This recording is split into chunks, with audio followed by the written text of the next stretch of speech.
მოგესალმებით, თქვენ უყურებთ პოდკასტს ჩვენ. ჩვენი ჩაწერები მიმდინარეობს პოდკასტ არეაში. ჩემი დღევანდელი სტუმარია ექიმი დერმატოლოგი ზაზა თელია. მოგესალმებით ზაზა, მადლობა მობრძანებისთვის. დღეს ჩვენ ვისაუბრებთ ამ სეზონის ყველაზე აქტუალურ თემებზე და მოდით დავიწყოთ. პირველი კითხვა, რაც ყველას უჩნდება ხოლმე, არის ჩვენი ყოველდღიური რუტინის ცვლილებები. ამ სეზონზე როგორ უნდა შეიცვალოს ჩვენი ყოველდღიური სახის მოვლის რუტინა? თვითონ ზოგადად კანის მოვლის, ასე ვთქვათ, ეს კულტურა, ესე დავარქვათ, ბოლო პერიოდი თუ გადავხედავთ, რაღაც გლობალურად მთელს მსოფლიოში, რაღაცა, ასე ვთქვათ, უნდა ითქვას, რომ ბიზნესად იქცა რა. თან ძალიან დიდი ბიზნესად იქცა და ნუ ეს მარკეტინგული თემებთან დაკავშირებით ხშირად კონკრეტულად ადამიანები რაღაცეები ზარალობენ ხოლმე. ეხლა ამას რატო ვაბავ ამ ყველაფერს? ანუ ადამიანებს გონიათ, რომ სეზონურად ძალიან ესეთი ცვალებადი მოვლის სხვადასხვა პროდუქტები უნდა გამოიყენონ. არა და ეს რეალურად ესე არ არის. ძირითადად არ იცვლება მოვლის საშუალებები სეზონურობიდან გამომდინარე. ნუ ეხლა თუ ადამიანი გარკვეულწილად რაღაცა მავნე-ჩვევებზე არ არის მიჩვეული, ხო? თუ მავნე-ჩვევებს მივაბავთ პირობითად და ჩვენ ვიტყვით, რომ ამ სეზონზე არის მზის უფრო მეტი ულტრაისფერის სხივებით გამოსხივება და კიდე მეტად უფრო აზიანებს კანს და თუ ადამიანი ირუჯება ამ შემთხვევაში, რა თქმა უნდა, ამ შემთხვევაში მაგალითად თუ იყენებს ისეთ საშუალებებს, როგორიც არის რეტინოიდები, ადგილობრივი გარეგანი გამოყენების გარუჯვასთან ერთად ეს შეუთავსებელია, ანუ არ შეიძლება. აი ამ კუთხით თუ ვიტყვით, თუმცა სხვა მხრივ ესეთი მიდგომა მოვლის თვალსაზრისით რომ შეიცვალოს არ არის სწორი. ყოველთვის უნდა ვიცოდეთ, რომ მოვლის საშუალებების გამოყენება უნდა იყოს რაციონალური, ამაში იგულისხმება ის, რომ უნდა იყოს მინიმალური საფეხურებით, რადგანაც მარტივად რო ვთქვათ, ჩვენს კანს არ უყვარს ბევრი ნივთიერებების მასზე დატანება რა. ბევრი ნივთიერებების გამოყენებით იწყება პრობლემები და რისკი არის რომ დაიწყოს პრობლემები. შესაბამისად, უნდა კანის ტიპის მიხედვით სწორად იქნა შერჩეული, რა ტიპის კანი აქვს ადამიანს, ცხიმიანი აქვს, ნორმალური ტიპის, მშრალი, სიმშრალისკენ მიდრეკილი თუ როგორი ტიპის და ამის მიხედვით უნდა არჩიოს როგორც დამატენიანებელი საცხი, ასევე დასაბანი საშუალება, ასევე რა თქმა უნდა მზის დამცავი. განსაკუთრებით შეიძლება ვთქვათ, რომ უფრო ზამთრის პერიოდში შეიძლება ადამიანები, რომლებიც მიდრეკილები არიან სიმშრალისკენ, იმიტომ რომ ზამთრის პერიოდში, როდესაც ტემპერატურა ეცემა და ტენიანობაც ეცემა, უფრო შეიძლება გამოშრეს კანი, აი ამ შემთხვევაში შეიძლება უფრო რაღაც მსუყე საცხზე გადავიდეს, მაგრამ ზაფხულის პერიოდში ესე არ არის. უფრო ძირითადად უფრო ზამთარში შეიძლება ვთქვათ, რომ რაღაცნაირად შეიძლება შეიცვალოს ეს. ხო, აი სიმშრალე ახსენეთ და ტემპერატურის მატებასთან ერთადაც ხომ მატულობს ხოლმე სიმშრალის ჩივილი და ეს არის ცოტა გაუგებარი ჩვენთვის, იმიტომ რომ თითქოს ამ დროს უფრო ცხიმიანდება კანი, ოფლიანობაც მატულობს. რა იწვევს სიმშრალეს ზაფხულის პერიოდში? ყველა ადამიანთან ეს არ არის ასე რეალურად, აი ერთი ოფლიანობა აღნიშნეთ თქვენ. შეიძლება ვთქვათ, რომ აი პირობითად ზაფხულის პერიოდში ავიღოთ ადამიანი, რომელიც აფიქსირებს, რომ აი ხელის გულები ან ფეხის გულები უშრება, აი ეკერცლება კანი, თვითონ ვიზუალურად ხედავს აკერცლას და ამას ყვება ეს პაციენტი, რომ ანუ აი სიმშრალე მაწუხებს. ეხლა რატო? იმიტომ რომ ზაფხულის პერიოდში ოფლი უფრო მეტად გამოიყოფა. ჩვენ ვიცით, რომ ოფლი არის ნატრიუმი, ანუ მარილია. ანუ ოფლის შემადგენლობაში შედის მარილი, ნატრიუმი და წარმოიდგინეთ ახლა მარილი რო დაიყაროთ კანზე. ხო, ანუ გამოაშრობს. ხო, იგივე არის ჩათვალეთ, ანუ ოფლი როდესაც გამოიყოფა კანის ზედაპირზე, ეს გამოყოფილი ოფლი აშრობს კანს. აი ერთ-ერთი ახსნა შეიძლება იყოს ეს. მეორეს მხრივ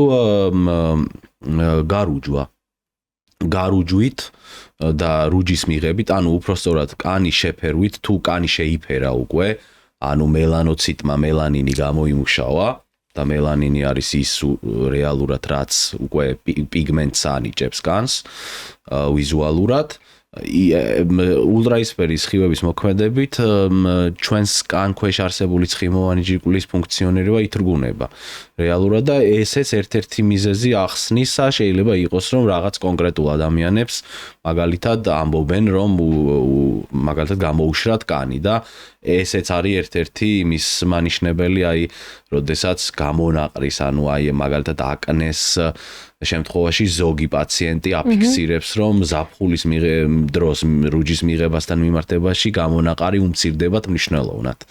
აი ეს ორი მექანიზმი მოკლედ ერთი მხრივ გაოფლიანება, ოფლის გამოყოფა, იმიტომ რომ მარილია ოფლი და მეორე მხრივ ანუ ეს მზის სხივები. კი, სხვათა შორის ამის კითხვაც მინდოდა, იმიტომ რომ ცხიმიანი და აკნესკენ მიდრეკილი კანი ვისაც აქვს, ხშირად მომისმენი ამ ადამიანებისგან, რომ სპეციალურად აი გამონაყარი თუ აწუხებთ, სპეციალურად იღებენ რუჯს იმისთვის, რომ კანი როცა იწვება, ასე ვთქვათ, ხშირად ამბობენ, რომ ამ დროს მიუმჯობესდება მდგომარეობა, მაგრამ ეს დროებითია, ხო? იმიტომ რომ მე აღნიშნავენ ხოლმე, რომ როცა დრო გადის, შეიძლება გამწვავდეს უფრო მეტად ეს პრობლემა. ნუ აი ესეთი ადამიანები ძალიან დიდ შეცდომას უშვებენ. რეალურად გარუჯვა არ გამოიყენება აკნეს სამკურნალოდ პირიქით უარყოფითი რევერსიული ეფექტი აქვს ამას რევერსიული ეფექტი ნიშნავს რომ კი გარუჯვით შეიძლება გამონაყარი შემცირდეს მაგრამ გარუჯვის გადასვლასთან ერთად მერე უფრო კატასტროფული გამონაყარი დაიწყება ბჭყალებში კატასტროფული პლუს ამას უნდა დავამატოთ ის ფაქტი რომ გარუჯვა ასოცირებული არის ფოლიკულიტთან თმისძირის ანთებასთან და გარუჯვის შემდგომ ალბათ გინახავთ მაინც აი უპირატესად დეკოლტეს გულმკერდის არეში ესეთი ჩირქოვანი პატარ-პატარა ელემენტები უჩნდებათ ხოლმე და ჩემთვისაც პაციენტს უამრავ პაციენტს ზღვიდანაც მოუწერია ფოტო ჩაუგდია რომ აი ვირუჯებოდი და ნახე როგორ დამაყარა და ესეთი ჩირქოვანი გამონაყარი აქვს აი გულმკერდის არეზე ან სახეზე ან კისერზე ეს არის ფოლიკულიტი თმისძირის ანთება რომელიც ასოცირებულია მზის სხივებთან და განსაკუთრებით იმ ადამიანებში ვისაც მაგალითად აწუხებთ ცხიმიანი კანი და აკნესკენ მიდრეკილი კანი და ესე იგი წარმოიდგინეთ ერთის მხრივ აკნე გვაქვს და გარუჯვით შეიძლება კიდე ფოლიკულიტი თმისძირის ანთება დაემართოს ესეთ ადამიანს და ანუ უკვე ორი დიაგნოზი იღებს შესაბამისად ერთი შეფასებით რო ვთქვათ, არა, გარუჯვა არა, აკნეს სამკურნალოდ არ გამოიყენება, ანუ არ უნდა გავაკეთოთ. ძალიან ხშირია ეგრეთ წოდებული მზის ალერგიას ეძახიან ხოლმე, ეხლა თქვენ რაც ახსენეთ ეს გამონაყარი, ერევათ ხოლმე თუ რეალურად მართლა ქვია ამას მზის ალერგია? აი აქ უნდა გაუმიჯნოთ, იმიტომ რომ ესეთი კლასიკური მზის ალერგია, ანუ ეგრეთ წოდებული სოლარული ურტიკარია ქვია ამას, ანუ ჭინჭრისციება, რა თქმა უნდა არსებობს, ამ შემთხვევაში ესეთი ჭინჭრისციების მსგავსი ამობურცული ესეთი ბებერებს ვეძახი, ჩვენ ესეთი ელემენტები უჩნდება ხოლმე კონკრეტულად ადამიანს, ეს არის კლასიკური ჭინჭრისციება, მზის ალერგია კლასიკური, მაგრამ ამის გარდა არსებობს კიდე სხვა დაავადებები, აი ასე მაგალითად ინგლისურად ვიტყვი მე ქართულად polymorphic light eruption, ანუ პოლიმორფული სინათლის დაზიანება. ეს ნიშნავს იმას, რომ კონკრეტულ ადამიანს მზეზე გასვლის დროს იმ ადგილებში, სადაც ინსოლაცია მოხდა მზის სხივებისა, ეწყება გამონაყარი. ეს შეიძლება იყოს ქავილით მიმდინარე. ეს არ არის ტიპიური კლასიკური მზის ალერგია. პოლიმორფული სინათლის დაზიანებას ვეძახი ჩვენ, ამიტომ სხვადასხვა ტიპის პრობლემები არსებობს და მათ შორის არის კიდე სხვა სერიოზული დაავადებები, დერმატოლოგიური და არა მარტო დერმატოლოგიური, სისტემურ დაავადებებზე გვაქვს საუბარი, როგორიც მაგალითად მე პაციენტები უამრავი მყოლია წლების განმავლობაში. პაციენტი მოვიდა და წლებია, ალბათ 10-15 წლის ისტორიას ყვება, რომ შემოვიდა რა გაწუხებს მზის ალერგია და გამოკითხავ, შეხედავ, ასე ვთქვათ, გასინჯავ და რეალურად მზის ალერგია კი არ ჭირს. ჭირს მაგალითად ისეთ დაავადება, როგორც არის წითელი მგლურა ან ჭირს დერმატომიოზიტი. ეს არის სისტემური აუტოიმუნური ტიპის ქრონიკული ანთებითი დაავადება არა მარტო კანისა, არამედ სხვა ორგანოებზეც არის ამ შემთხვევაში შესაძლებელი რომ იყოს დაზიანებები და აი ამ ორ დაავადებას მაგალითად ეს ორი დაავადება ვერ იტანს მზეს. ამ მზეზე გადიან თუ არა ესეთი ადამიანები ეგრევე ეწყებათ გამონაყარი. ძალიან საინტერესოა სხვათა შორის ერთ-ერთი ცნობილი პიროვნება, რა თქმა უნდა არ ვიტყვი ვინ არის, რომელიც თავის პროფესიიდან გამომდინარე როგორი საინტერესოა ნახეთ, თავის პროფესიიდან გამომდინარე ძალიან ბევრს დაფრინავს და თვითფრინავში ხშირ დროს ატარებს და აი ესე უბრალოდ სუფრასთან მოხვდით და დაიწყო მოყვალა მე რა ვიციო ალბათ 1-7-8 დერმატოლოგთან ვარო ნამყოფიო 15 წელიწადიაო მაწუხებსო და დიაგნოზი არ ვიციო რა მჭირსო და რეალურად ისეთი რაღაცა ჭირდა რაც იმ დროს როცა ესე სუფრასთან ვიჯექით არისო გამოხატული რა და ეს ანამნეზის გამოკითხვით თუ აი რა მოსდის როგორ მოსდის ესე იგი მარცხენა ხელზე თვითფრინავში განსაკუთრებით თვითფრინავში ჯდომის შემდგომ ერთ ლოკალურ ადგილას ეწყებოდა გამონაყარი ქავილით მიმდინარე რეალურად და ეს დაკავშირებული იყო როდესაც თვითფრინავში ჩდებოდა და თვითფრინავდა მზეანათებდა და ამ ადგილას ეცე არის ესეთი დაავადება ქვემწვავე მგლურა subacute lupus ქვია რა რომელიც როგორი კანის დაავადება აი არაფერი არ ჭირს ადამიანს საერთოდ გამონაყარი არ აქვს მზეზე გავა და კონკრეტულ ადგილას ეგრევე ეწყება გამონაყარი და ამ ადამიანს ჭირდა ქვემწვავე მგლურა და 15 წელია ჭირს და არ იცის იმიტომ რომ ნუ რაღაცნაირად ვერავინ ვერ მიიტანა ამაზე ეჭვი და აი ამ ანამნეზის შეკრებით გავედით აი ამ თემაზე და ნუ წარმოიდგინეთ როგორ გაოცებული იქნებოდა ამით ახლა ამიტომ მზის სხივებით განპირობებული რისი თქმა მინდა მზის სხივებით განპირობებული გამონაყარი არ არის ყოველთვის მზის ალერგია ანუ ბევრი სხვა დაავადებები არსებობს და არსებობს რაიმე ისეთი მახასიათებელი მზის ალერგიის რომ გაარჩიო რეალურად არის თუ არა ეს მზის ალერგია ექიმთან მისვლის გარეშე შენ თვითონ აი ერთ-ერთი მარტივი განმასხვავებელი ნიშანი ზუსტად არის ეს რაც მე ვთქვი ეგრეთ წოდებული ბებერები ანუ აი ტიპიური კლასიკური ჭინჭრისციების მსგავსი გამონაყარი ესეთი ამობურცული ან კოღოს ნაკბენის ტიპის ამობურცული ტიპის გამონაყარი თუ გვხვდება მზესთან კონტაქტის შემდგომ ეს არის კლასიკური ტიპიური სოლარული ურტიკარი ანუ ჭინჭრისციები და არსებობს ამის მკურნალობა თუ საერთოდ გეკრძალება მზეზე გასვლა თუ აღმოგაჩნდა ეს მზის ალერგია გარკვეულწილად თუ ჩვენ სოლარულ ურტიკარიაზე ვისაუბრებთ, ესეც უნდა აღინიშნოს, რომ კონკრეტულ ადამიანებს ვისაც ეს აწუხებთ, გარკვეული პერიოდის მერე ახასიათებს სპონტანური რემისია. ანუ სპონტანურად გაზდით თავისით. კურნალობის გარეშე.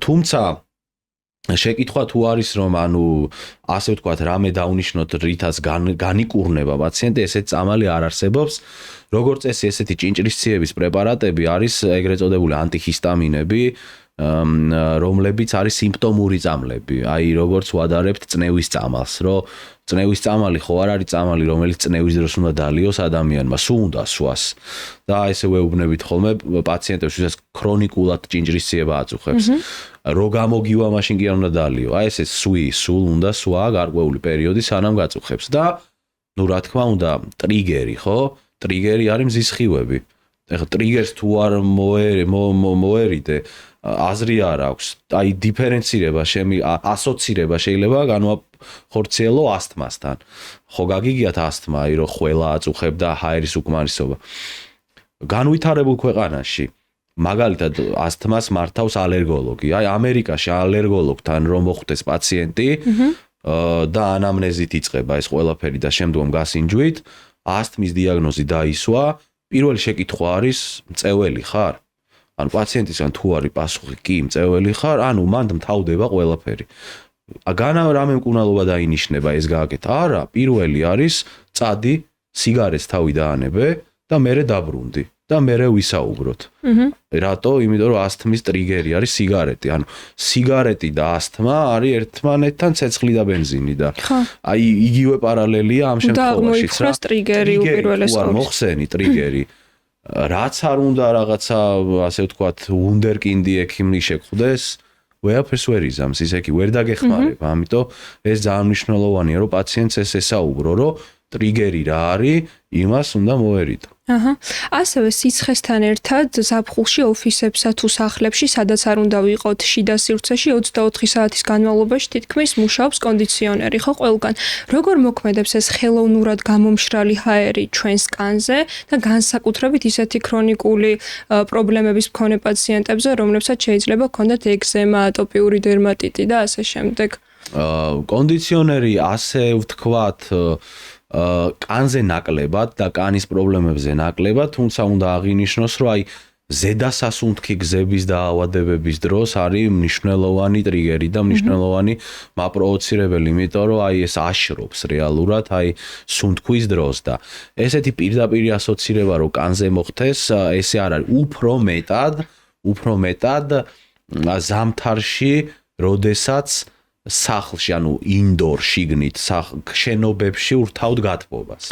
გათბობის ჩართვა ასოცირებულია ტენის შემცირებასთან და ტენის შემცირება აი პირდაპირ აისახება კანის სიმშრალესთან, აი განსაკუთრებით იმ ადამიანებში, ვისაც სახის არეზე ახასიათებდა, აწუხებდა ასეთ პაციენტებს და ასეთი პაციენტების მშობლებს ურჩევთ ხოლმე ეგრეთ წოდებული ჰუმიდიფაიერების შეძენას და ჰუმიდიფაიერის ჩართვას. ეს არის დამატენიანებელი მოწყობილობა, რომელიც დგება პირობითად საძინებელ ოთახში, მასში ისხდება წყალი და ორთქლს გამოყოფს რეალურად და ის ატენიანებს გარემოს. და ეფექტურია კანის პრობლემებში. ძალიან ეფექტურია. და ეს უფრო მეტად ეს ხდება ზამთარში. აი ჩვენ რომ ჰიგრომეტრი, ჰაერის ტენიანობის საზომი დავდგათ ოთახში და შევაფასოთ სეზონურად.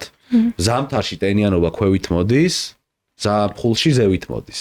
იმიტომ რომ სითბოს შიგნით შიდა გარემოში გათბობის ჩართვა ტენიანობას ამცირებს.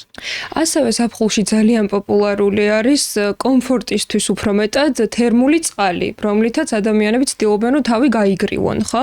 თუმცა არსებობს მოსაზრება, რომ თუ მას შევისხურებთ, აორთქლებისას კანიდან საკუთარ ტენსაც აყოლებს, ასე ვთქვათ და უფრო მეტად აშრობს მას. მართალია ეს? მართალია, კი, გარკვეულწილად მართალია, ზოგადად ესე თერმული წყლის გამოყენება, ეს უბრალოდ პირდაპირ შეიძლება ვთქვათ სასიამოვნო პროცესია. ანუ აი, როდესაც სიცხეშია ადამიანი მაგალითად ან ირუჯება, ხო? ჩვენ ვამბობთ, რომ გარუჯვა არ არის კარგი, მაგრამ ხო არიან ადამიანები, ვინც ირუჯებიან და ამ გარუჯვის დროს, როდესაც გადახურდება ეს ჩვენი კანი, სამწუხაროდ გაგრილება ჭირდება და აი სიამოვნებთ, ანუ მისხმა სიამოვნებთ, მაგრამ აბსოლუტურად სწორია ეს შეფასება, რომ ანუ ჩვენ რო წყლი დავასველებთ კანს, მერე ეს აორთქლებას უწყობს ხელს, ანუ ჩვენი კანი კარგავს ტენს ამით. ამიტომაც არის მაგალითად ვისაც აწუხებს მშრალი კანი, ან ატოპიური დერმატიტი, ხო, ატოპიური დერმატიტის კანის ბარიერის დარღვევა და წყლის კარგვასთან ასოცირებული დაავადება, ამიტომ ჩვენ მოუწოდებთ ხოლმე და რეკომენდაციას ვაძლევთ პაციენტებს, რომ ბანაობის შემდგომ სწრაფად ერთ წუთში მოხდეს კანის დატენიანება. თვითონ დამატენიანებელი სიტყვა არ გულისხმობს მხოლოდ აი დატენიანებას. ანუ მას ოკლუზიური თვისებები უნდა გააჩნდეს. ოკლუზიური ნიშნავს, რომ გადაეკრას ბარიერად, ასე ვთქვათ, ჩვენს კანს, რომ ბანაობის დროს გაჟღენთილი ჩვენი კანი სწრაფადვე აორთქლებს ამ წყალს, რომ აი ეს ჩავკეტოთ, რომ არ მოხდეს აორთქლება და ჩვენ თუ ასეთ გადახურებაზე წყალი შევიფრქვიეთ და მე არც არაფერი არ ვქენით, აორთქლდება და უფრო გამოშრება კანი. ხო, ანუ რეალურად რეკომენდებული არ არის ამის გამოყენება. მზის დავცავ საშუალებებზეც რომ ვისაუბროთ, რამდენად მნიშვნელოვანია მისი გამოყენება და როგორ აი რა რაოდენობით უნდა დავიტანოთ, რომ რეალურად შედეგი მოგცეს და დაგვიცვას. ზოგადი რეკომენდაცია არის ორი. ერთის მხრივ ვამბობთ გოლფის ბურთის ოდენა. ვიღაცისთვის შეიძლება ეს გაუგებარი იყოს, ხო, გოლფის ბურთის ოდენა. მე საუბარი მაქვს მთელ ტანზე. აი პირობითად ვიმყოფებით აუზზე ან ზღვაზე და ჩვენი კანის ძალიან მინიმალური ადგილი არის დაფარული საცურაო კოსტუმით, ხო? დანარჩენი ჩანს. გოლფის ბურთის ოდენა მთელი კანისთვის.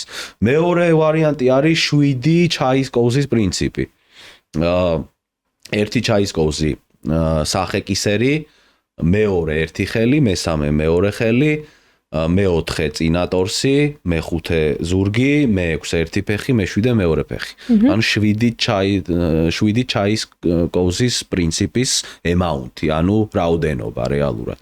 ხო, ერთ-ერთი ყველაზე ხშირი შეცდომა, ეს კვლევებითაც დადასტურებულია, არის ზუსტად ემაუნტი, არა საკმარისი ემაუნტის გამოყენება მზისდამცავის. ანუ ადამიანს გონია რომ მზისდამცავს იყენებს, მაგრამ არ იყენებს საკმარისი რაოდენობით.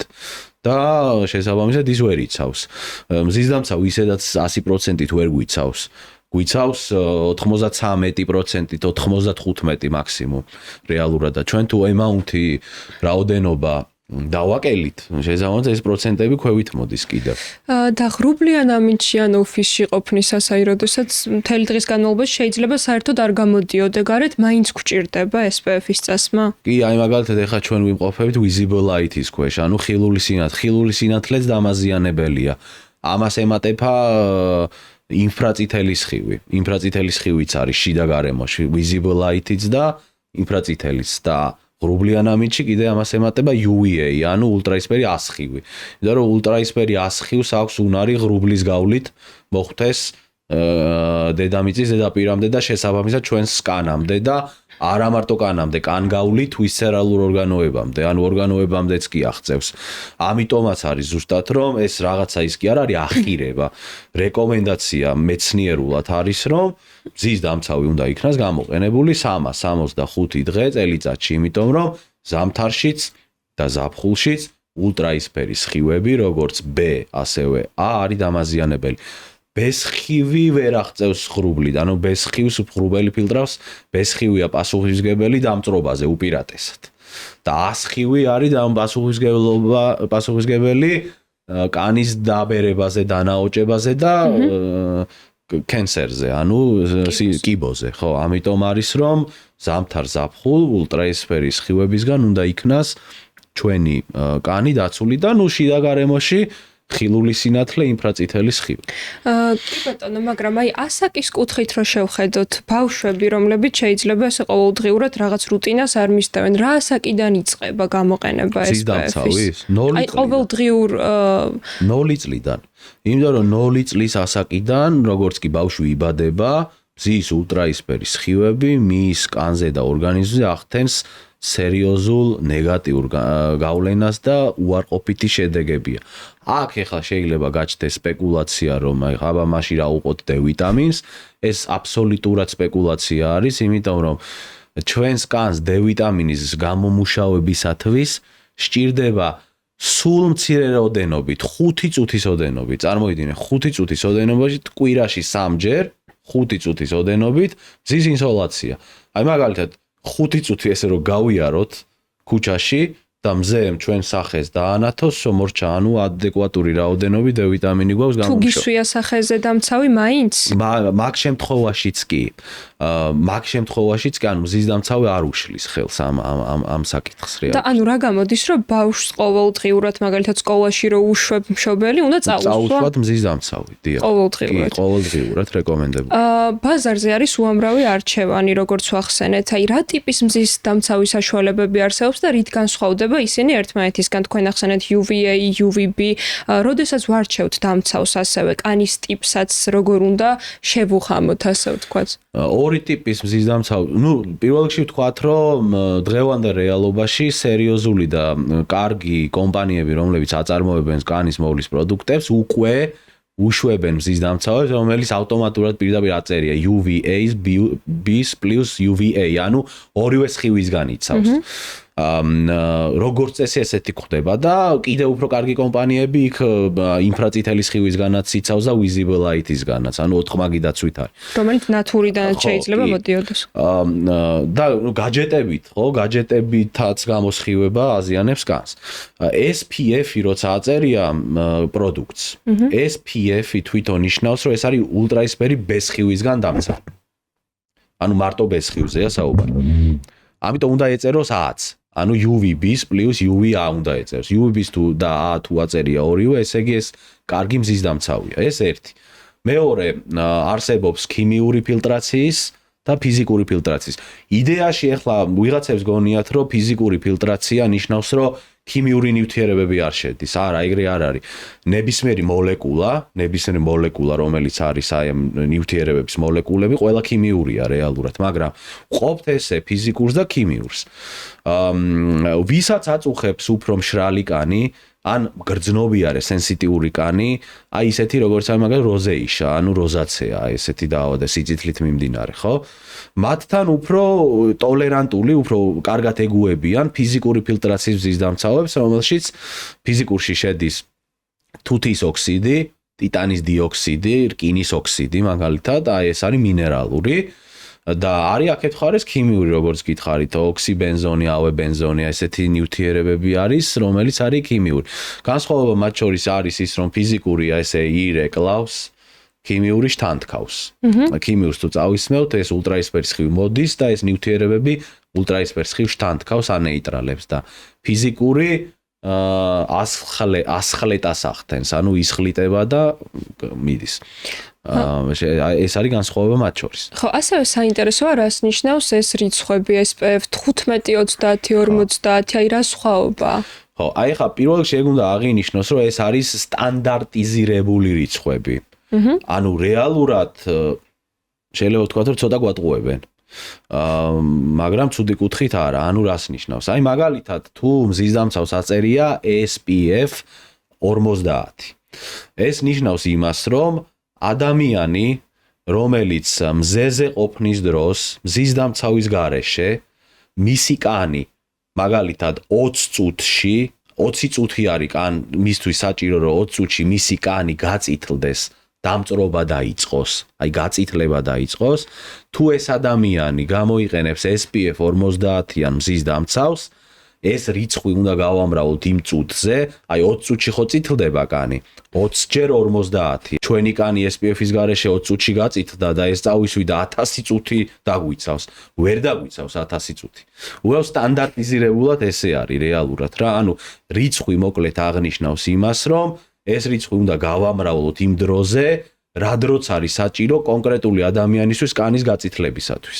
მაგალითად, ჩემი კანი მზის სხივების ქვეშ 30 წუთში წითლდება. თუ გამოვიყენებ 30-იან მზის დამცავს, 30 ჯერ 30 გამოდის 900, ხო? ან 900 წუთით ავადებს რეალურად, მაგრამ განახლება აუცილებელი, მაგიტო ვამბობ, ცოტა იტყუება მეთქი. განახლება აუცილებელი 2 საათში ერთხელ. რეკომენდებული არის 2 საათში ერთხელ განახლება. ხო, როცა გადის ის რაღაც დრო, მე რეალურად 2 საათში ერთხელ განახლება რატო არის საჭირო? თუ მაგალითად 900 წუთით გვიცავს, ხო, 900 წუთი რამდენია. ამიტომ რეალურად 2 საათში ერთხელ უნდა განვაახლოთ კანის დასველების აუში ან ზღვაში ჩასვლის შემდგომ ან შხაპის მიღების მერე ასევე უნდა განვაახლოთ. გაოფლიანების მერე უნდა განვაახლოთ, იმიტომ რომ მოკლედ კანის დასველება ამ მზის დამცავის ეფექტებს ამცირებს. ანუ რეალურად დიდი სხვაობა არ არის რომ მოსწაისმევ, ხო? იმიტომ რომ ზოგს გონია რომ აი 15 რადგან აწერია და იმას 50, ფიქრობენ რომ აი 15-ით უფრო გავირუჯები. ხო, მოდი ესე ვთქვათ, პირველ რიგში ვთქვათ რომ SPF 100 არ არსებობს. მე მაგალითად აი SPF 100-იანი პროდუქტი რომ ინახავს, აი ნუ იმ კომპანიას უკვე აგდებულად უყურებ რა, ანუ ეხლა ეს არარეალურია, ხო? ანუ ესე იგი მარკეტინგული ტყუილია და რატომ უნდა მოვატყუო, ხო? ადამიანი არ უნდა მოვატყუო. SPF 100 თუ აწერია პროდუქტს, არ ვარგა მოკლედ რა. რეკომენდებული არის გამოყენებული იქნას SPF 15-იც არ ვარგა. გამოყენებული იქნას ან SPF 30, ან SPF 50. ამას ვარჩევთ კანის ტიპის მიხედვით. ხო, სწორად აღნიშნე, რომ ეხა მათში რა განსხვავებაა? დიდი განსხვავება არ არის. SPF 30 იცავს 92-13%-ით, SPF 50 95%, ანუ 2%-ით ცოტა მეტია, 2-3%-ით. ან ჩვენთვის შესამჩნევად ალბათ არ არის მოკლედ ის შედეგი, რომ ხდებოდა რომ რაღაც დიდი განსხვავება. ასევე თქვენ ახსენეთ, ასე ვთქვათ, განახლება, ხო? ბევრ მზის განდამცავ საშუალებაზე გვხდება ესეთი წარწერა waterproof, ანუ წყალგაუმტარი, ხო, წყალგამძლე. ამოსვლის შემდეგ აუცილებელია ასეთ შემთხვევაში, რომ ისევ დაიმატო? რამდენად რეალურია ეს გამძლეობა? კარგი შეკითხვაა და კარგია, როცა მზის დამცავს აწერია water resistance, ანუ waterproof, მაგრამ მაინც უნდა განვაახლოთ. ხო. ხო, ანუ მასში ისეთი ნივთიერებებია, რომელიც წყალთან შეხების შემდგომ ნაკლებად იშლება, ნამდვილად ესეა, მაგრამ მაინც უნდა განვაახლოთ, რეკომენდებულია რომ განვაახლოთ. ასევე ძალიან პოპულარულია რუჯის მისაღები ზეთები, ეგრეთ წოდებული აქტივატორი, რომელზეც ალბათ ძალიან სკეპტიკურად იქნებით განწყობილი და თან თითქოს ამასაც გვატყუებენ, რომ SPF-ი აქვს დამატებული და ძალიან მცირე რაოდენობით შეიძლება 6 ეწეროს, ესეთიც შემხედრია. აი ეს ზეთები რეალურად ხო, ეს არის აბსოლუტურად მარკეტინგი, ხო, არასერიოზულია ახლა, ანუ ჩვენ ვამბობთ, რომ რეალურად გამოვდივართ იქიდან, რომ გარუჯვა უკვე დამაზიანებელია. გარუჯვა არის ორგანიზმის საპასუხო რეაქცია გაღიზიანებაზე. ჩვენ კანი გავაღიზიანეთ ულტრაისფერის ხივით და პასუხი გაგვცა. დაიწყო მელანოციტებმა მელანინის გამომუშავება, რომ დაიცვას ჩვენი კანის და კანქვეშა ქსოვილებიც და ორგანოებიც. ეს არის საპასუხო რეაქცია. ამიტომ რეალურად ვამბობთ, რომ გარუჯული კანი არის უკვე დაზიანებული კანი. ამიტომ არ უნდა მივიყვანოთ ჩვენი ორგანიზმი იქამდე, რომ საპასუხო რეაქცია განაპირობოს.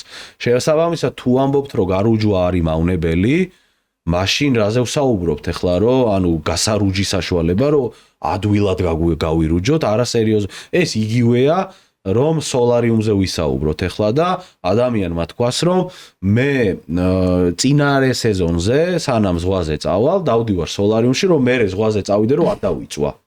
არასერიოზულია ეს, იმიტომ რომ სოლარიუმის ულტრაისფერის ხივები 9-ჯერ აღემატება, წარმოიდგინე, 9-ჯერ აღემატება მზის პიკურ პერიოდში მყოფ ულტრაისფერს ხივებს. აი, გაგანია ივლისში დღის პირველ საათზე რო გავიდეთ პირდაპირ მზის დასხივების ქვეშ, ქუდის, ყველაფრის გარეშე. წარმოიდგინე რა მოგივა.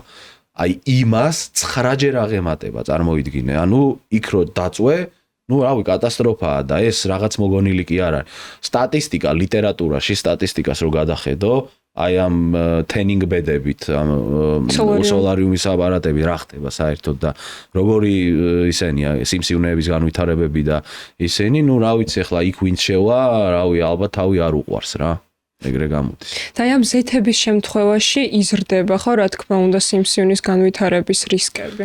ისეთი საშუალებები, რომელიც ანუ პირიქით გააღებინებს რუჯს, რა თქმა უნდა, ეს ანუ რაც უფრო გაირუჯება და რაც უფრო ფერი მიდის ყავისფრისკენ, ანუ უფრო შოკოლადისკენ, ან მიდის იქით მხარეს, ყავისფერი მხარეს, ეს უფრო მეტად დაზიანებას ნიშნავს რეალურად. აი რას გვეტყვით, შეგვიძლია რომ მცირე რაოდენობით, აი ჯანსაღი რუჯი, ასე ვთქვათ, ბრჭყალებში არსებობს? არ არსებობს ესეთი ცნება მედიცინაში. ხა ვიღაცა შეიძლება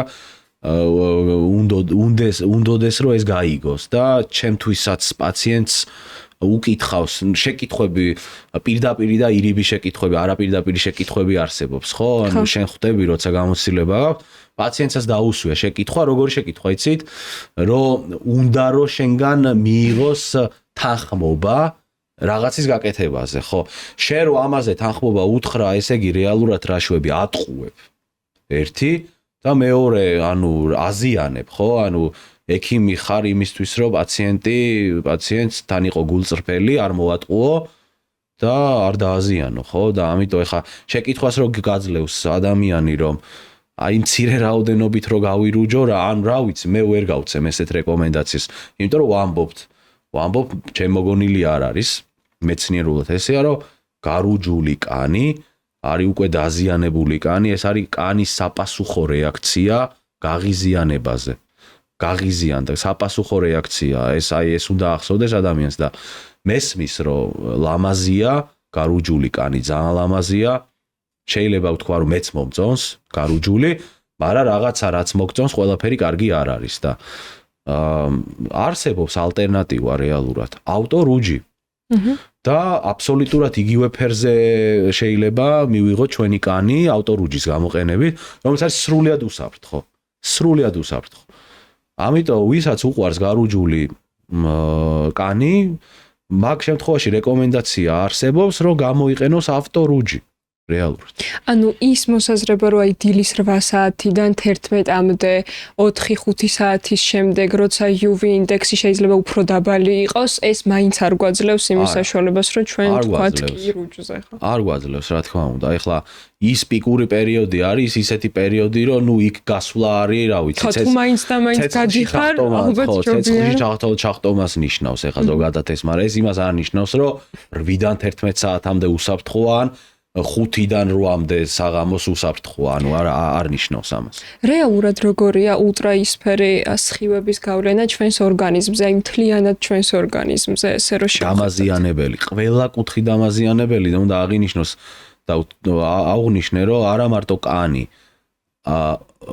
ყველა ორგანო, ვისცერალური ორგანოები არის ორგანოები, რომელიც ჩვენს ორგანიზმში არის.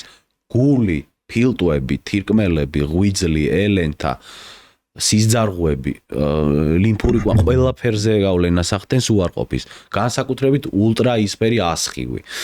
და მას გააჩნია კიბოს გამომწვევი მოქმედება, ერთი, მეორე ასე ვთქვა, დამაბერებელი მოქმედება, აბერებს რეალურად ორგანოებს და მათ შორის კანს, აი დანაოჭებაც. ანუ შიდა ორგანოებსაც? კი, რა თქმა უნდა.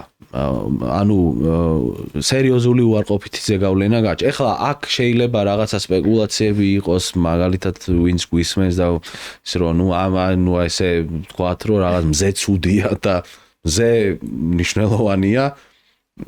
მნიშვნელოვანი ვარსკვლავია მზე ჩვენი პლანეტისთვის, რა თქმა უნდა, მაგრამ ეს იმას არ ნიშნავს, რომ რაღაცა ასე ვთქვათ, მზის დასხივების ქვეშ უნდა ვიყოთ და იმას. ან დამაზიანებელი, ეს არის მეცნიერულად დადასტურებული და არამოგონილი და ზოგადად მედიცინა დგას მეცნიერებაზე. მედიცინაში ნებისმიერი ინფორმაცია, რომელიც უნდა გააზიარო შენ ექიმმა, ვალდებული ხარ, რომ არა შენი აზრი იყოს ეს, შენი აზრი. იყოს დაფუძნებული რაღაცა evidence-ზე, ანუ მტკიცებულებაზე და იქიდან გამომდინარე დანიშნო კუნალობაც, მისცე რეკომენდაციას და ყველაფერი. ეს არის სწორი მედიცინა. და როგორია ბოლო წლებში კიბოს სტატისტიკა, კანის კიბოს სტატისტიკა? საქართველოში არ ვიცი, ნამდვილად არ ვიცი, ვერ მოვიტყუები, მაგრამ აი ამერიკის შეერთებული შტატების სტატისტიკა შემიძლია გითხრა და ძალიან საინტერესოა. ამერიკის შეერთებული შტატები რო ავიღოთ, ჩრდილოეთის შტატები და შევადაროთ სამხრეთის შტატები. აი რამხელა განსხვავებაა, ისა ერთი გრაფიკით მიხვდები.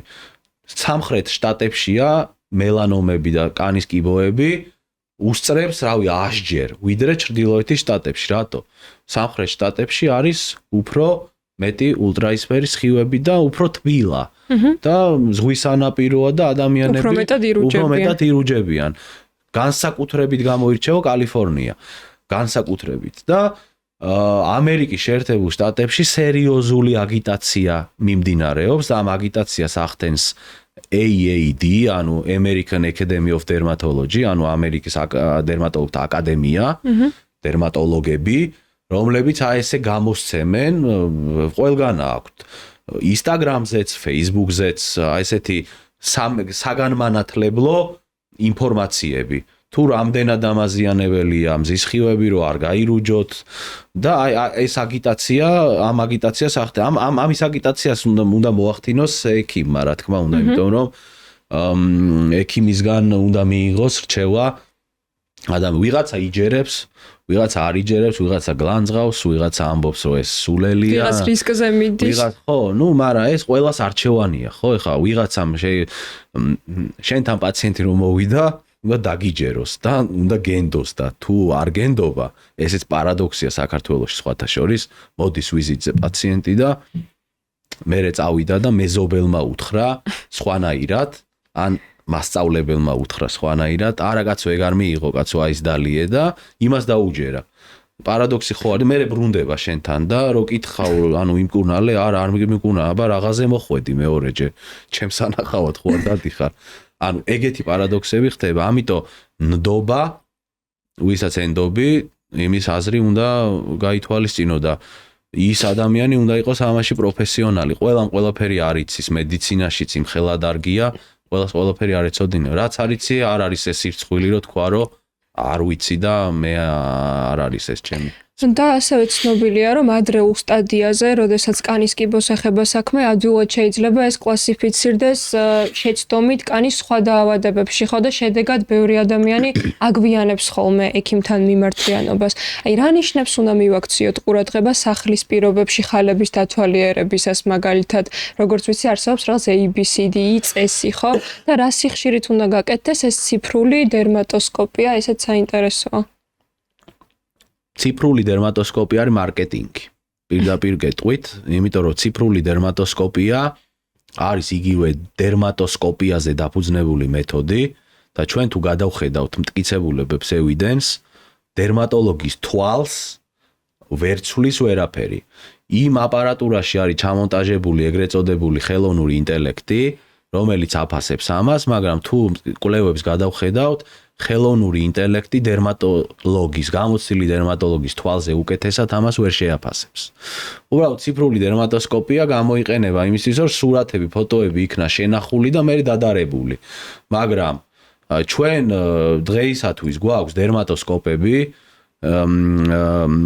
რომელიც smartphone-ებზე არის ინტეგრირებული, მაგალითად მე მაქვს დერმატოსკოპი, რომელსაც თავისი სპეციალური მოწყობილობა მოყვება, ინტეგრირება ხდება კამერაზე და ამ კამერით ხდება გადაღება. ზუსტად იგივე არის და ამ smartphone-ში ინახავ ფოტოს, იგივე არის რეალურად და წარმოიდგინე ახლა ამაში პაციენტს კიდე ცალკე ამაში ფინანსურად თანხას ახდევინებ. ანუ პაციენტი მოვიდა ექიმთან, დერმატოლოგთან, კონსულტაციაში იხდის თანხას და კონსულტაციის თანხის გარდა კიდე ციფრულ დერმატოსკოპიას უკეთებ, რამაშიც კიდე თანხას ახდევინებ. არა და დერმატოლოგმა დერმატოსკოპი უნდა კონდეს, ხო? დერმატოსკოპით უნდა შეაფასოს. ცოტა პარადოქსულია, ხო? დამერწმუნებ. ამიტომ ზოგადად შეფასება ხდება დერმატოსკოპით და გამოცდილი დერმატოლოგის თვალით. მოდი ვთქვათ, რომ არსებობს მელანომური და არამელანომური კანის სიმსივნეები. მაგალითად, არამელანომური არის ბაზალურ-უჯრედოვანი კარცინომა, ან ბრტყელუჯრედოვანი კარცინომა და მელანომური ან მელანომა. მელანომა ყველაზე საშიში, იმიტომ რომ ახასიათებს, ასე ვთქვათ, რეციდივები და გავრცელება. და ეს ბაზალურ-უჯრედოვანი და ბრტყელუჯრედოვანი, როგორც წესი თუ ადრეულ სტადიაზე დაიჭირე, სრულად განკურნებადია. ესეთები გვხვდება ხოლმე უპირატესად ასაკში. ასაკში იცის ხოლმე და იმ პირებში, რომლებსაც მზის ულტრაისფერის სხივების ქვეშ ხშირად უწევთ ხოლმე ყოფნა. ამიტომ რეკომენდაცია რა არის? პირველ რიგში უნდა აღვნიშნოთ ყველა ახლად წარმოქმნილი ელემენტის დაკვირვება. აი ელემენტი არ ყოფილა კანზე და გაჩნდა უცებ. აი უკვე აქ უნდა ვიყოთ, ასე ვთქვათ, ყურადღებით. კი არ უნდა შეგვეშინდეთ, ყურადღებით დავაკვირდეთ თუ ეს ელემენტი დიდდება ან რაღაცა სიმპტომებს იწვევს, ქავილი, წიწკუნის შეგრძნება ან ესეთი რაღაცები.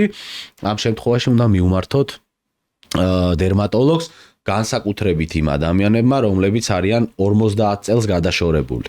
იმიტომ რომ ესეთი ახლად წარმოქმნილი ელემენტი შეიძლება იყოს ბაზალურ-უჯრედოვანი კარცინომა, ბრტყელუჯრედოვანი.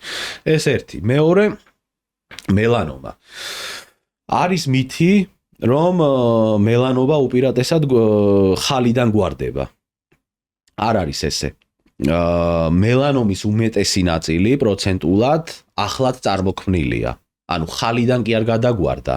ახლად გაჩენილია. ახლად გაჩენილია, გაჩნდა ხალიგონია ადამიანს და არა და უკვე მელანომაა რეალურად. აი, ამიტომ მეორეს მხრივ უნდა დავაკვირდეთ ახლად წარმოქმნილ ხალებს. ახლად წარმოქმნილი ხალი შეფასება ხდება შენს მიერ დასახელებული ABCDE წესის მიხედვით. ეს გულისხმობს, რომ A არის asymmetry, ანუ ასიმეტრიული, თუ ასიმეტრიულია. B არის border, ანუ საზღვარი ვაკვირდებით და საზღვარი გაიზარდა, ან დარღვეულია საზღვარი. C არის color, ანუ ფერი, თუ ფერი სხვა ფერი იყო და შეიცვალა, ან სხვადასხვა ფერია. D არის დიამეტრი, თუ არის აი 6 მმ-ზე მეტი დიამეტრის. და იარი evolution, ანუ ევოლუცია რა, აი უყურებ, აფიქსირებ, რომ თვეების განმავლობაში რაღაცა სხვანაირი გახდა, ხო? მდგომარეობას. ზაფხულში ასევე ბევრს უჩნდება პიგმენტური ლაქები, ხო? ზუსტად რას ნიშნავს ეს, აი რა შემთხვევაში ჩნდება? ეს მხოლოდ ვიზუალური დეფექტია თუ რეალურად რამე საზიანოა? აი პიგმენტური ლაქებიც ბევრნაირი არსებობს. ჩვენ თუ ვამბობთ, რომ აი პიგმენტური ლაქები უპირატესად ქალებში როცა გვხდება ხოლმე სახეზე, ეს არის მელაზმა, რომელსაც ერთი მხრივ გენეტიკური ფაქტორი გააჩნია, ეტიოლოგიური, მეორე მხრივ მზის ულტრაისფერის სხივებისგან ასოცირებული და კიდე არის რაღაც მედიკამენტები, მაგალითად კონტრაცეპტივები, რომელიც ამის წარმოქმნას უწყობს ხელს და არის კიდე ესეთი ყავისფერი ლაქები, მაგას ლენტიგოს ვეძახით ჩვენ, აი ლენტიგოები ჩდება ხოლმე ზუსტად იმ ადამიანებში, ვისაც უყვარს გარუჯვა. აი გინახავს ალბათ გუნკერდის ან ზურგის არეზე ყავისფერი ესეთი სპოტები, ლაქები რო არის ხოლმე, ან აი ხელებზე, ან მაგალითად ხანში შესულ პირებში ძალიან უყვარს ამ ლენტიგოს, აი ხელებზე რო უჩნდებათ ხოლმე ყავისფერი ლაქები. ეს არის ლენტიგოები. ეს არის ეგრეთ წოდებული მზის ლაქებს ეძახიან. ზოგადად ეს ლენტიგო არ არის საშიში,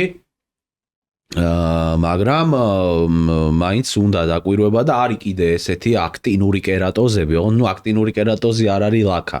ეს არის კანის ზედაპირიდან ამოწეული ესეთი ელემენტები, ესეთი ქერქოვანი ელემენტები, ზოგჯერ ცოტა ხალსაც გავს ხოლმე და ну ეს აქტინური კერატოზი ითვლება პრეკანცერად, ანუ კიბოს წინარე მდგომარეობად. აქტინური კერატოზი თუ არ მოიშორა ადამიანმა, შეიძლება კიბოში გადაიზარდოს. და როგორ უნდა შევებრძოლოთ იმ პიგმენტურ ლაქებს, რომელიც მზისგან გაგვიჩნდა? არ უნდა გავირუჯოთ. თუ უკვე შეცდომა დაუშვი. რთულია, ძალიან რთულია. მკურნალობა არის გარკვეული რაღაც მეთოდები, ლაზერით, მაგალითად ლაზერით მოშორება, კრიოთერაპია, თხევადი აზოტით მოყინვის მეთოდები, რაღაცა მეთოდები არის. რაღაც მჟავებიც ხო არის, რომელსაც თუ გამოიყენ, აი აზელაინზე ამბობენ ხოლმე. ესეთი მჟავები, ესეთ ლენტიგოებს არ შველის. აზელაინის მჟავა შეიძლება იქნას დანიშნული აი მელაზმას შემთხვევაში, ეს ყავისფერი ლაქები. ან აკნეს შემდგომი ნაწილურებისთვის ხო? ლაქებისთვის, მაგრამ ლენტიგოებს ეს არ შველს. მე ლენტიგოზე მაქვს საუბარი, ლენტიგოზე შეიძლება ნუ რაღაც გარკვეული ტიპის ლაზერული პროცედურები, კრიოთერაპია, ну იდეაში შეიძლება ქიმიური ფილინგებიც გაკეთდეს, როდესაც აი ეს აშრევება ხდება, ოღონდ ეს კოსმეტოლოგის ოფისში ხდება, როგორც წესი აქ მედიუმი, ანუ საშუალო ან ღრმა ფილინგები კეთდება ხოლმე, რომ აი ეს დაზიანებული კანი საერთოდ აშრევდეს და მე ახალი კანი წამოვიდეს.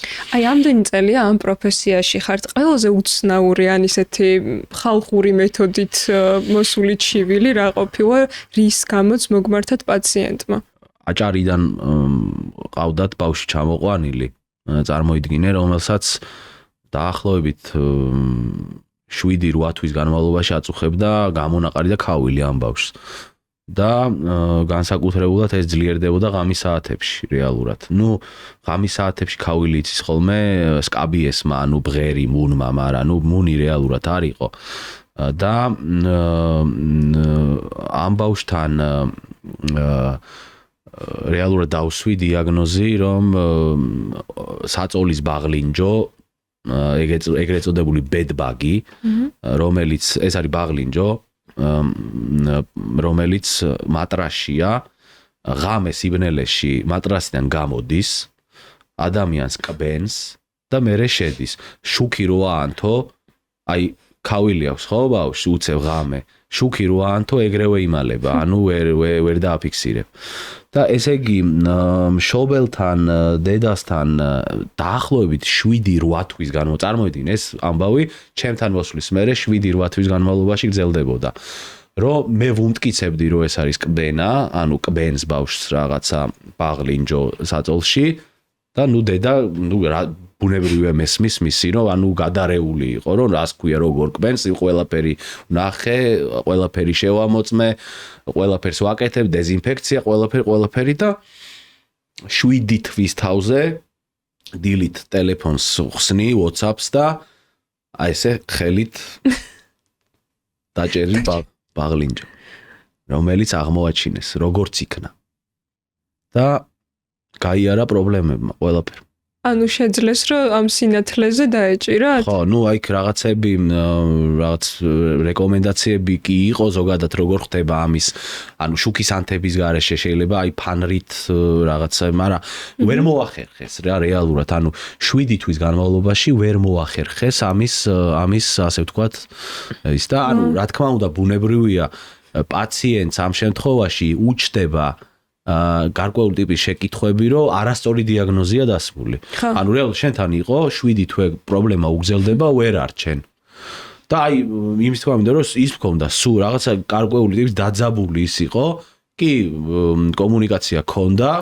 მაგრამ აი დაძაბული ის იყო, რომ მე უმტკიცებდი, რომ ეს არის, რომ არ არის, როგორ იქნება, ხო, იქნებ დროს კარგავთ და სხვა პრობლემა რეალურად. ბოლოს საბოლოო ჯამში 7 თვეში მიაკულიეს როგორც იქნა. და აღმოიფხვრა ეს პრობლემა. ხო, ეხლა თქვენ წარმოიდგინეთ, ეს ჩემთვის როგორი სასიამოვნოა.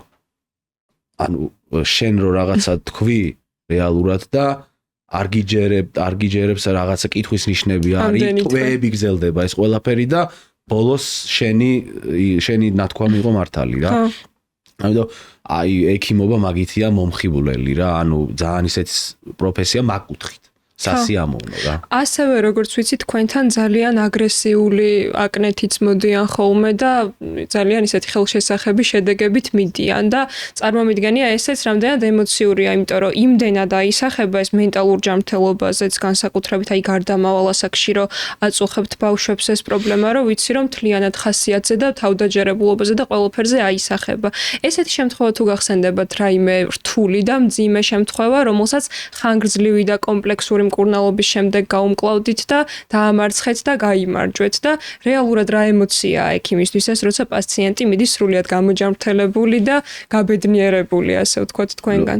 ნუ აი ამითია ექიმობა, კიდევ ერთხელ გავიმეორებ, ძალიან მაგარი პროფესია, რომ ანუ აი სასიამოვნო, აი ერთი სიტყვით ამის ახსნა რა სიამოვნებაზეა საუბარი, ძალიან რთულია. როგორ არა ყოფილა და აკნე, საერთოდ აკნე არის აი მართლა აი ასე ვთქვათ ჩემი ტკივილი რა კუთხით ვიძახი. ნუ აი ამ დაავადებაზე და ამ დაავადებების დროს გამოყენებულ მედიკამენტებზე რა კონსპირაციის თეორიებიც არის საზოგადოება შექმნილი, აი ამითი არის ბრჭყალებში დაღუპული პაციენტების უმრავლესობა. ჩემთან პაციენტები რომ მოდიან, აი პირობითად რო ვთქვათ ერთი დღე და ერთ დღეში მოვიდა 20 პაციენტი და 20 პაციენტს დაუშვი აკნეს დიაგნოზი.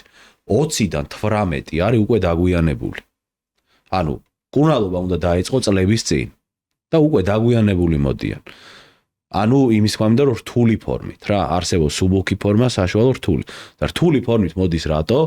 ნაწიბურებით და ეგრეთ წოდებული შრამებით, რომლის მკურნალობა ურთულესია და 100%-ით გაქრობა შეუძლებელია, რაც აი დაღს ასვავს ადამიანს.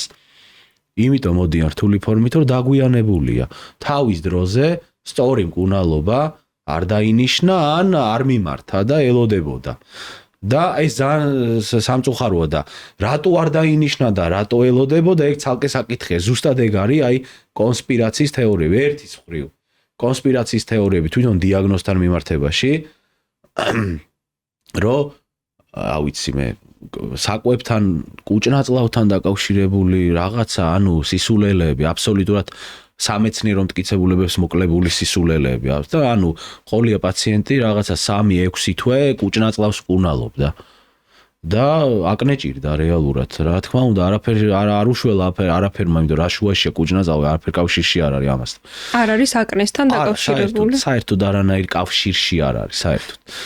და აი მაგალითად ერთი ბავშვი მახსენდება 14 თუ 15 წლის მოზარდი ბიჭი, რომელიც მოიყვანეს როგორ მდგომარეობით. ნუ მას ცისტური აკნე ქონდა, აი რთული აკნეს ბოლო სტადია, ასე ვთქვათ. და ესე იგი ასეთი ტიპის აკნე სიცოცხლის ვისახიფათოც არის სხვათა შორის. იმიტომ რომ ეს ცისტები როდესაც ესე ჩირკდება რეალურად, ეს ჩირკი თუ აი განსაკუთრებით ამ არეალზე, აი ამ ადგილას და თვალთან ახლოს. ხო, აქ შეიძლება ინფექცია წავიდეს თავის ტვინში და დაემართოს პირობითად სეპსისი ადამიანს რა. და ეს ბავშვი მოიყვანეს პირდაპირ მნიშვნელობით გეუბნები, ანუ თვალს ვერ ახელდა, ანუ თვალი იყო ერთი დახშული, აი ნაცემი ადამიანი ხო გინახავს, რომ აი შეშუპებული თვალი რო ვაფშე ვერ ახელს. აი ესეთი შეშუპებული თვალით მოვიდა, იმიტომ რომ თვალთან ჰქონდა აი ეს ხვირის არეში, ამ ადგილას ჰქონდა დაჩირქებული აბსცესი რეალურად და ნუ იქ ახლა აღარ ვსაუბრობ კიდე რა ჭირდა ამ ბავშვს ტორსზე, ანუ გუმკერდი ზურგი, ანუ დიდი არეალი იყო ჩართული და ანუ რისი თქმა მინდა, აი რატო ხო პირველად რო ჩემთან მოეყვანათ მესმის, მაგრამ ანუ ეს პაციენტი ნამყოფია, ვიღაცასთან ნამყოფია და ანუ აი ხო გიჩდება შეკითხვა, რატო უნდა მიიყვანო ესე ძომამდე, ხო? რატო უნდა მიიყვანო ესე ძომამდე? ორი ვარიანტია აქვს. ვარიანტი ერთი, ექიმმა არასწორად, ხო? არასწორი მკურნალობა შეთავაზა. მეორე ვარიანტი, სწორი მკურნალობა შეთავაზა. და პაციენტმა უარი თქვა. იმიტომ რომ შეაშინეს. ხო, ძალიან აშინება ხოლმე ამბობენ, რომ აი შეიძლება აკნე მოირჩინო, მაგრამ დარჩები უშვილო. ისეთი გვერდითი ეფექტები აქვს ამ წამლებს, ესე ამბობენ. აი ეხლა რაც აღნიშნე ერთ-ერთი პრეპარატი, რომელზეც ესეთი მითი არის გავრცელებული, იზოტრეტინოინი. წარმოიდგინე, როგორ პრეპარატზეა საუბარი, რომელმაც დამოწმება ეფრუალი ეგრეთ წოდებული ჯერ ამერიკის შეერთებულ შტატებში და მერე ევროპაში. ამერიკის შეერთებულ შტატებში მიიღო 1993 წელს. ანუ საუბრობთ წამალზე, რომლის ბექგრაუნდი არის 50 საუკუნის. სანამ დამოწმებას მიიღებდა, ნებისმიერი მედიკამენტი გადის კვლევებს. პირველი ფაზა, მეორე ფაზა, მესამე ფაზა და მერე პოსტმარკეტინგული მეოთხე ფაზა. ანუ მესამე ფაზის მერე მიიღო დამოწმება და ეს სამი ფაზა კიდე იქით უკვე უნდა გადაიანგარიშო 1.15 წელიწადი. ანუ პრეპარატზე ვსაუბრობთ, რომელიც 9 საუკუნეზე მეტია დერმატოლოგიაში სტრატეგიულად მნიშვნელოვანი წამალია, არა პოპულარულია და ცნობილია როგორც აკნეს წამალი, მაგრამ დერმატოლოგიაში გამოიყენება უამრავ დაავადებებზე, უამრავზე. და საუბრობ წამალზე, რომელსაც 9 საუკუნის ბექგრაუნდი აქვს, წამალი, რომელიც ამხელა ბექგრაუნდი აქვს, ის არის ყველაზე უსაფრთხო წამალი ზოგადად. ახალ წამლებზე ბევრად უსაფრთხოა ძველი წამლები, იმიტომ ის უფრო შესწავლილია და გამოცდილია. ყველაფერი ვიცით მასზე. იმის მიუხედავად, რომ კონსპირაციის თეორიები და ბევრი ტყუილებია მათ შორის უშვილობასთან მიმართებაში. აი ასეთ წამალზე წარმოიდგინეთ მე ექიმს, რომელიც ვიყენებ ესეთ პრეპარატს, მიწევს ჩემი ძალის ხმევა, დავხარჯო, რომ ვამტკიცო, რომ ეს არის უსაფრთხო და ეფექტური წამალი. ხო არის პარადოქსული ერთის მხრივ, მეორე დამღლელია ჩემთვის. იმიტომ რომ ერთი და იგივე ზახილით რეალურად არის ძალიან ისეთი თემა და ერთის მხრივ ხო ეგ არის და მეორე არის ბრედოლინის კანონი ესეთი. რას ნიშნავს? ტყუილი ინფორმაციის გადარწმუნებაზე დახარჯული ძალის ხმევა ბევრად უფრო მეტია ვიდრე ტყუილი ინფორმაციის გავრცელებისა. ანუ ვიღაცამ ტყუილი რო თქვა, რომ მაგალითად იზოტრეტინონი უშვილობას იწვევს, მერე ამაზე მე ბევრად უფრო მეტი ძალის ხმევა მჭირდება, რომ გადავარწმუნო ადამიანი, ვიდრე ამ ტყუილის გავრცელებაზე და ესეთი ფაქტები არის, მათ შორის იყო მაგალითად 1-2 კვირის წინ. ჩემი პაციენტი, რომელიც სრული პასუხისმგებლობით ვამბობ, ეხლა რასაც მოყვები ისტორიას, ეს არის ერთის მხრივ მავნებლობა და მეორეს მხრივ უფრო მეცაც ვიტყვი, კრიმინალიც კი არის და პასუხი უნდა მოეთხოვოს იმ ადამიანს, ვინც ესეთი ინფორმაცია გავრცელა. ჩემი პაციენტი გამოიძახეს ჯარში, ამ ბიჭს ჰქონდა აქვს აკნე, იმყოფება მკურნალობაზე იზოტრეტინოინით და სამედიცინო შემოწმებაზე ერთ-ერთი ექიმი, ალბათ ექიმი, არ ვიცი, მაგრამ მისი ექიმობა ნამდვილად არ შეიძლება, პირდაპირ სრული პასუხისმგებლობით ვამბობ, იმიტომ რომ რაც არ იცი, არ უნდა გაავრცელო ეგეთი ინფორმაცია, იმიტომ რომ მე ამ ბიჭმა ძალიან ისეთი აღშფოთებულმა მომწერა. ნუ მე რა თქმა უნდა დავამშვიდე და აუხსენი, მაგრამ ანუ ხო შეიძლება ემოციური ყოფილიყო და რაღაცა ცოტა ცუდად მოეწერა, ხო? და ანუ მერე კონფლიქტი მომხდარიყო, ხო? ესე იგი, სამედიცინო შემოწმებაზე მისული, რა თქმა უნდა, იქ ეკითხებია რას იღებ, თქვა რომ იზოტრეტინოინს იღებს და ტიპი ეუბნება, რომ შენ რომ ამ პრეპარატს იღებო, იციო, რომ 2 წელიო ცოლი არ უნდა მოიყვანო? შვილის გაჩენა არ შეიძლებაო. და ეს ბიჭი დათრგუნული, ასე ვთქვათ, ემოციურად მიირეკავდა. ეს წამალი, აი, კაი, ეხლა რო ვიყოთ 50 წლით უკან, კაი, მესმის, ხო? შეიძლება წიგნი არა აქვს და ვერ წაიკითხა, ხო? ხელოვნური ინტელექტი არსებობს, ხო? ანუ ხო შეიძლება რომ ჩაწერო ხელოვნური ინტელექტი, ძვირფასო ხელოვნურო ინტელექტო. იზოტრეტინოინის დროს, არაფერი, ჩაწერო. იზოტრეტინოინი სპერმაში გადადის? და ხელოვნური ინტელექტი გიპასუხებს, რომ იზოტრეტინოინი სპერმაში არ გადადის. ამიტომ კაცი, როდესაც ამ წამალს იღებს, ანუ მას ბავშვის ჩასახვა შეუძლია. წამლის მიღების პერიოდში შეუძლია. 2 წელში კი არა. მიღების პერიოდში შეუძლია. და საიდან არის გავრცელებული ეს ჭორები, ხო? გაუნათლებლობისგან. ეხლა არ არის მავნებლობა, რომ ეგრე შეაშინებ, უცოდინრობით რო შეაშინებ, ანუ საერთოდ არ ესმის საკითხი, საერთოდ არ ესმის და პაციენტს აშინებს და ამითი მე სხვადასხვა ფაქტორები შეიძლება განვითარდეს. შეიძლება თვითნებურად შეწყვიტოს ერთი, მეორე შეიძლება გიჩივლოს. ანუ გიჩივლოს რა, ეხლა ვერც ვერაფერი, ანუ შენ გამართლდები, მართალი ხარ, მაგრამ ანუ აი რატო, ხო? ეს არის მავნებლობა და კრიმინალი რეალურად. ამიტომ არ უნდა გააკეთო ეგეთი რაღაცა, როცა არ გესმის და არ არის სირცხვილი რო თქვა, არ ვიცი რეალურად. და მაგ პრეპარატთან მიმართებაში ეს კონსპირაციის თეორიების გავრცელებაში არის სხვადასხვა ფაქტორი დამნაშავე. ერთის მხრივ ადამიანები, რომლებსაც არ აწყობთ ეფექტური და უსაფრთხო მედიკამენტის არსებობა, იმიტომ რომ კანი არის ბიზნესი თელს მსოფლიოში და არიან ადამიანები,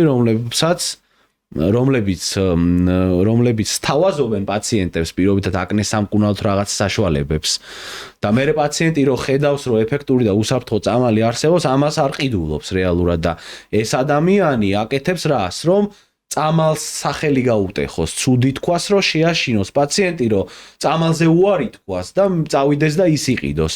პაციენტი იფიქრებს, რომ ეს რა საშინელი წამალია, ამიზალეო არ მინდა წავალ და აი ამ რაღაცას გამოვიყენებ და მიშველის, რა თქმა უნდა, ხო? აი ეს არის ერთი ფაქტორი და მეორე ფაქტორი კიდე პაციენტების სუბიექტური აზრები. მაგალითად, პაციენტი იღებდა იზოტრეტინოინს, ჩაიტარა მკურნალობა 5 წლის წინ, 5 წელი გავიდა დაოჯახდა ეს გოგო და შვილი არ უჩდება. შვილი არ უჩდება, იმიტომ რომ არის უშვილო, რეალურად უშვილო, ხო გინახავთ უშვილო წყვილები, ხო? რეალურად უშვილოა, წამალი კი არ არის ბრალდებული აქ. უშვილოა ეს ადამიანი და აბრალებს წამალს სუბიექტურად, მიხვდი? იმიტომ რომ 5 წლის წინ იღებდა.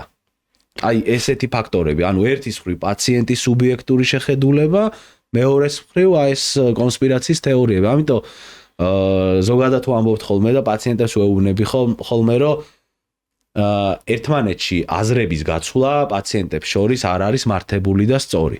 იმიტომ რომ პაციენტი ყოველთვის არის სუბიექტური და არ არის კომპეტენტური. და ფიქსირდება მერე ნოცებო ეფექტებიც. ეხა უშვილობასთან ნოცებო ეფექტი არაფერ შუაში არ არის, მაგრამ ნოცებო ეფექტი არის, რომ აი მაგალითად შენ იღებ წამალს, იგივე წამალს ვიღებ მე, არაფერი ჩვეულებრივად ვიღებ და შენ მომიყევი, რომ ამ წამალზე თავი გტკივა და ხვალ მეც ამტკივდა. ეს არის ნოცებო ეფექტი. ეს არის მეცნიერული ეფექტი. ანუ შენ რომ მითხარი, რომ წამალს იღებ და ამ წამალს უკავშირებ თავის ტკივილს, მეც ამტკივდა თავი და ჩემმა ქვეცნობიერმა დაიჯერა ეს. ხო. ნუ ერთადერთი გზა ალბათ არის, რომ ცნობიერება გავზარდოთ და სამედიცინო განათლების დონის ამაღლება პაციენტებში. და კარგია, რომ ვისაუბრეთ კი ამ შემთხვევებზეც. სანამ დავასრულებთ, ვერ გავუშვებ ამ შემთხვევას ხელიდან და მაინტერესებს, რომ გითხოთ თქვენი აზრი, რადგან ესეთი აქტუალურია ბოლო პერიოდში მონჯაროს და ოზემპიკის გამოყენება.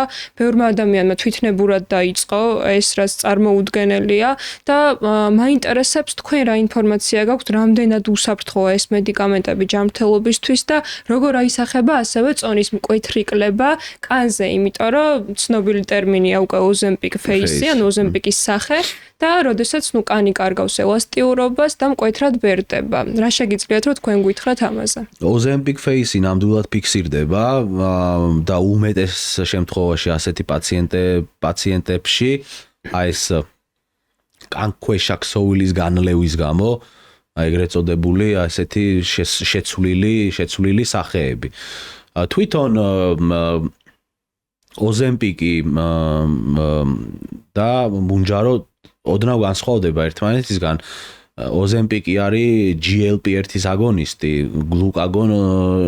გლუკაგონის მსგავსი პეპტიდ 1-ის აგონისტი და მუნჯარო ცოტა მისი დახვეწილი ვერსია twin ორმაგი მოქმედება აქვს GLP-1-ის აგონისტიც არის და GIP-ის აგონისტი. ნუ ეხა ეს არაფერს თქვენ არ გეუბნებათ, უბრალოდ უფრო დახვეწილი ვერსია და უფრო ეფექტურად ითვლება. და უფრო უსაფრთხოდაც ითვლება? არა, ვერ ვიტყვით ესე. ეფექტურობის თვალსაზრისით არის აქ უფრო საუბარი, მაგრამ ნახეთ, ორივე მედიკამენტი არის რეცეპტორის გარკვეულ რეცეპტორზე მოქმედი. საბოლოო ჯამში იქ მაინც ინსულინის გამომუშავებასთან არის დაკავშირებული ეს ყველაფერი. რა შეიძლება ითქვას? ზოგადად ეფექტურობასა და უსაფრთხოებაზე გასცემს ეფრუალს ადმინისტრაციები. ამერიკაში FDA, ევროპაში EMA, ევროპის წამლის ადმინისტრაცია. ამ პრეპარატებს ეფრუალი მიღებული აქვს, ნუ უპირატესად აქ ტიპი 2 შაქრიანი დიაბეტის ამკუნალოდ რეალურად და მორბიდული სიმსუქნის შემთხვევაში რა, ანუ როდესაც არის ისეთი სიმსუქნე, რომელიც აი რაღაცა გარკვეული ტიპის კვებითი იმითი არ ქრება, ასე ვთქვა, არ ქრება კი არ იკლებს წონაში რეალურად, მაგრამ ყველაზე საინტერესო რა არის, იცით? ყველაზე საინტერესო არის ის, რომ ძალიან მაღალი ხარისხის აი სისტემური მიმოხილვა და მეტაანალიზი ითვლება სამეცნიერო მედიცინაში ყველაზე მაღალი ხარისხის მტკიცებულებებად. ასეთი ტიპის მეტაანალიზში დაფიქსირებული არის, რომ ადამიანები, რომლებიც ამ პრეპარატებს იღებდნენ და მერე შეწყვიტეს, დაფიქსინდა რიბაუნდი, ანუ უფრო მეტი მოიმატეს წონაში რა. ამიტომ ამ მედიკამენტებზე ჩამოკიდება, ასე ვთქვათ, წყალებში და აი, მოდი ამ მედიკამენტს გავიკეთებ და всё თავი ქუჩი მაქვს და всё მე აღარ გავსუქთები და ეს არის აბსოლუტურად არასწორი რეალურად. ეს მედიკამენტი შეიძლება იქნას გამოყენებული წონის კლების მიზნით, რა თქმა უნდა, ენდოკრინოლოგის, როგორც წესი ენდოკრინოლოგის დანიშნულებით, თუ სწორად იქნა დანიშნული, რა თქმა უნდა, უსაფრთხოა და ეფექტურია, მაგრამ მე გავიკეთე ეს წამალი და всё, მორჩა ყველაფერი აღარ გავსუქთები, ეს არის აბსოლუტურად მცდარი შეხედულება. კიდევ ერთხელ ვიმეორებ, სამეცნიერო მტკიცებულებით პაციენტები, რომლებიც იკეთებდნენ ამ წამალს და გააჩერეს მიღება, მომავალი 2 წლიდან 5 წლამდე უფრო მეტი მოიმატეს. ამიტომ ფსიქოლოგიურ საკითხს ძალიან დიდი მნიშვნელობა აქვს. ეს წამალი შეიძლება დაეხმაროს ადამიანს წონის კლებაში, მაგრამ მე იმას შენარჩუნება სჭირდება. ამიტომ მაინც ყველა შემთხვევაში მივდივართ ნებისყოფამდე, ხო? ნებისყოფის საკითხი არის ეს და ზოგადი პრინციპით რო ვთქვათ, ახალი თაობის წამლებია. აი პარალელი გავავლოთ ნახევარი საუკუნის წინანდელ პრეპარატთან, რომელზეც ყველაფერი ვიცით. აბსოლუტურად, იმიტომ რომ დრო არის მთავარი მედიცინაში. ყველაფერი ვიცით და ეს არის ახალი წამლები. ამიტომ მომავალში რა ევიდენსები დაიდება, რა მტკიცებულებები ამ პრეპარატების გვერდით ეფექტებთან დაკავშირებით, ეგ ჯერ არ ვიცით. რაღაცები გამოჩნდება სავარაუდოდ, მაგრამ რა გამოჩნდება, ეგ არავინ არ იცის, მაგრამ ამით მე იმის თქმა არ მინდა, რომ სახიფათო წამალია. წამალი ესე არ უნდა დავყოთ სახიფათო და უსაფრთხო წამლები. წამლები უნდა დაიყოს ჩვენების მიხედვით, გჭირდება დალიო, არ გჭირდება არ დალიო. კიდე აი ჩემს პაციენტს ხშირად უთქვამს ხოლმე, არ მინდა ძლიერი წამლის დალევა. კაი, სუსტ დაგინიშნა, რას ნიშნავს სუსტი წამალი, საშუალო მოქმედების წამალი, ძლიერი წამალი, ასე არ იყოფა და ექიმი ესე ვერ დაყოფს წამალს. წამალი ექიმი უნდა დანიშნოს თავის ცოდნის მიხედვით, წაკითხulis მიხედვით, გაანალიზების მიხედვით და რა სჭირდება პაციენტს. ამიტომ ესე აი მოუწოდებ მე მაყურებელს, რომ ესე ნუ დაუძახებ წამლებს, იმიტომ რომ მე სხვასაც ვაშინებთ რა, ანუ ძლიერი წამალი, სუსტი წამალი, ნახევრად ძლიერი, საშუალო მოქმედების, ესე წამლები არ ფასდება რა. წამალი ფასდება იმის მიხედვით, კომპეტენტურმა პროფესიონალმა ექიმმა დაგინიშნა თუ არა რა. და აი ოზემპიკ ფეისზე რა შეგვიძლია ვთქვათ და კანზე მოქმედება ამ მკვეთრი წონის კლების? ზოგადად ესე თვითონ მეცნიერულად, ანუ მე ინფორმაციის თვალსაზრისით წაკითხული რეალურად ეხლა არ მაქვს, რომ მაგალითად ამ პრეპარატების მიღება ასოცირებულია კოლაგენის დონის შემცირებასთან კანში ანუ მოგეხსენებათ როცა ესეც ელასტიურობა ხო ესეთი რაღაცა არ მაქვს ესეთი ინფორმაცია რომ ამასთან ასოცირება უფრო კანქვეშა ცხიმოვანი ქსოვილის კატაბოლიზმთან ანუ დაშლასთან ასოცირებული უფრო იქნება ეს ოზემპიკ ფეისი რომელიც რა თქმა უნდა მერე გარკვეული პერიოდის მერე რა თქმა უნდა გამოსწორებადია უფრო აი ელასტიურობასა და კოლაგენის შემცირებასთან არ უნდა იყოს ეს კავშირში რა ძალიან დიდი მადლობა ამდენი საინტერესო და ამომწურავი ინფორმაციისთვის ჩვენ დასასრულს მივუახლოვდით დაგემშვიდობებით მადლობა და დიდი მადლობა ჩვენს მაყურებელს რომ მოგვისმინა ეს დრო ჩვენთან ერთად გაატარა თუ მოგეწონათ გთხოვთ რომ მოიწონოთ ვიდეო და გამოიწეროთ არხი მადლობა